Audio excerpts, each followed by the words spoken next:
Well, no need for me to be coy about it. Our goal was to clear Caesar's name. The most straightforward way to change the public's impression of Caesar was to force the Weasel to show themselves. That's it? You had no other agenda? Of course we did. We made it quite clear in the letter, I believe. I shall take from you that which you hold most dear, just as you did to me 10 years ago. 10 years ago? You mean Caesar's death? You met him? Wait. Oh, I get it. You were those two obnoxious kids. It's been so long, and you're all grown up now. I didn't recognize you. He taught you magic back then, didn't he? For what, 10 days or something? And you went to all this trouble. Why? Because you feel like you still owe him something? We remember all our debts, however great or small. 10 years ago, Caesar's reputation was torn to shreds, and his legacy was thrown out. 10 years on, and no one cares what the truth is anymore. But we did not forget, and so we came to find you. And? What exactly did you take from me? I'm still standing, as you can see. Lorenzo has admitted to everything. I'm free. Free? Do you really think so? Caesar once told me that even though the world is filled with lies and falsehoods, we must find our own truth. I think that applies to you too. Truth can take many forms. Prized possessions with nostalgic value, fervent hopes and dreams, and irreplaceable people. Life took many things from you, and those wounds never healed. When they ached unbearably in the dead of night, stealing became your way of numbing the pain. What are you trying to say? I'm saying that for the last 10 years, you've been living a rather uneventful life.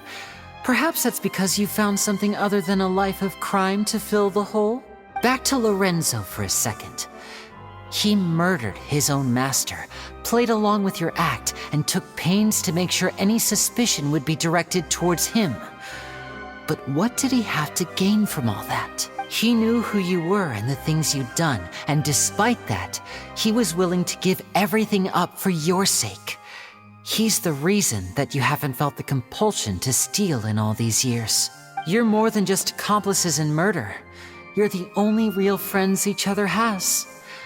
So I think you know, deep down, that he is the only truth you have in your life. But that truth is gone now. And I guarantee you, you'll never see it again. Congratulations on your freedom, Gemma. Your freedom will cost you dearly. From now on, you'll be all alone in a world full of lies and falsehoods. I do hope you'll be able to bear it. You've still got a long life ahead of you after all. Gather round, one and all. The time has now come for the amazing Lenny to perform his final act in tonight's show.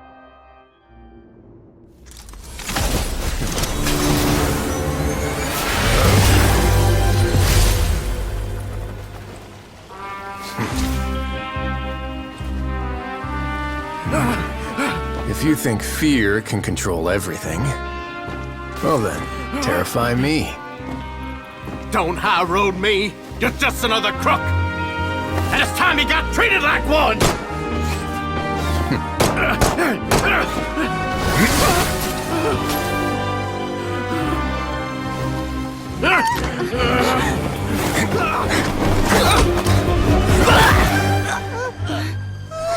What's the matter? Too scared to shoot straight? I'm warning you. Unauthorized punishment and torture are prohibited here. As the Duke, you should set an example. Funny how that slipped my mind.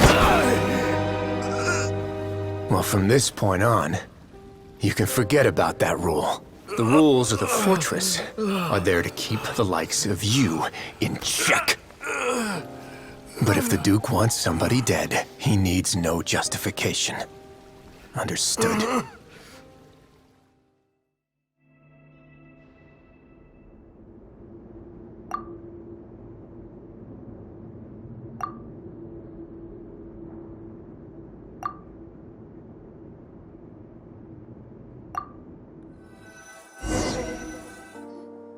Sorry for taking so long. Did I keep you waiting?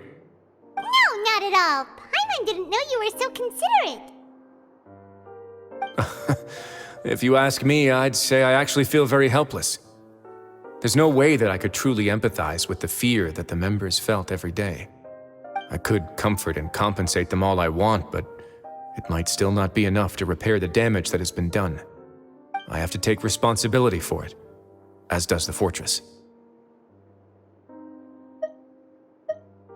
Even I wouldn't be able to find humor in a situation like this.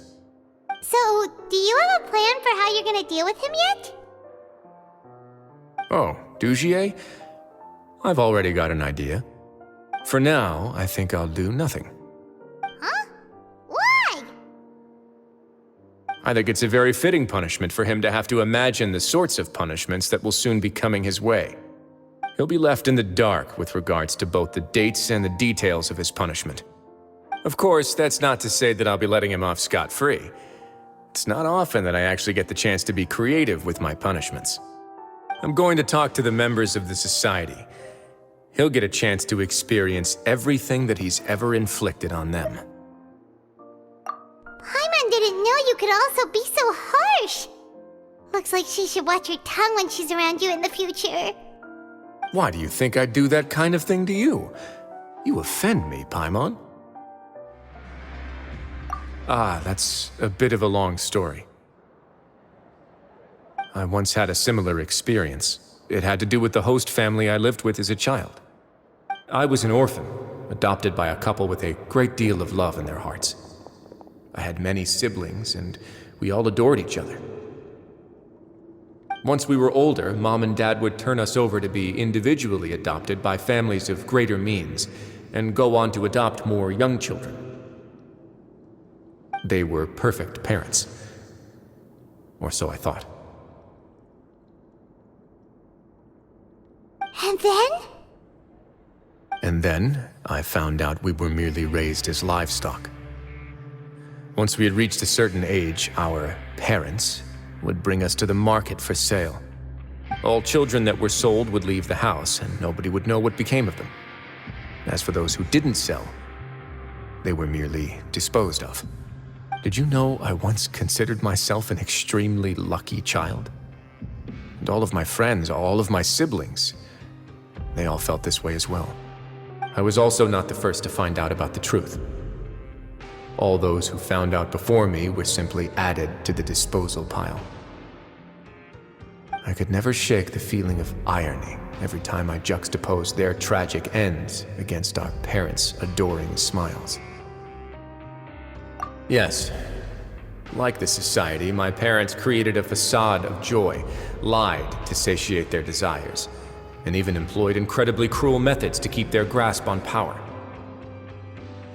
They did all of that, but never considered how their actions would utterly ruin all the children they took under their wing. Worse, perhaps they never cared about that at all.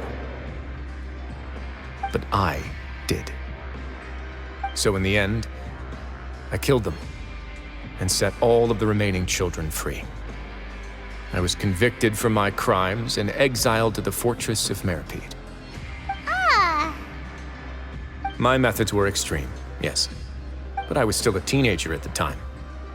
I'd been betrayed by those I trusted most, and I didn't think that more moderate ways would solve the problem.